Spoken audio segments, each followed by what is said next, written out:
ఈలోకి ఇచ్ఛాశక్తి జ్ఞానశక్తి క్రియాశక్తులు వచ్చేస్తున్నట్టు. ఇచ్ఛాశక్తి జ్ఞానశక్తి క్రియాశక్తులుగా అమ్మవారు పనిచేస్తూ ఉంటుంది లోపల. అందరిలో అంతే, అదే పని. మీకు ఇచ్ఛాశక్తి జ్ఞానశక్తి క్రియాశక్తులకి సృష్టి మొదలకు ఉండేటటువంటి ఉదాహరణ ఒకటి చెప్తాను. అమ్మవారు ఇచ్ఛాశక్తి జ్ఞానశక్తి క్రియాశక్తిగా ఉండడం పసిపిల్లాడు అమ్మ కడుపులోంచి బయటికి వస్తాడు.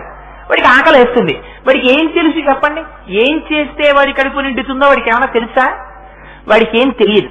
వాడికి మాత్రం ఒక్కటి తెలుసు, ఇచ్ఛాశక్తి వాడిలో ఉన్నది.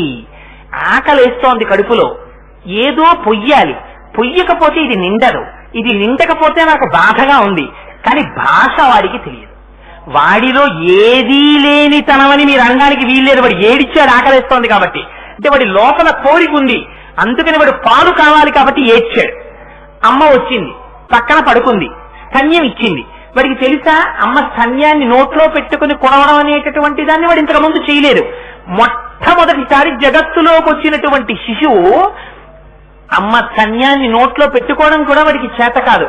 అమ్మ ఔదార్యం తనే స్తన్యాన్ని పిల్లవాడి నోట్లో పెడుతుంది, పెట్టగలదు. కానీ వాడు స్తన్యాన్ని చప్పరించి పాలని త్రాగేటట్టు అమ్మ చెయ్యగలదా? కానీ వాడు చప్పరించి తాగుతున్నాడు. ఈ జ్ఞానశక్తిని ఎవరిచ్చారు?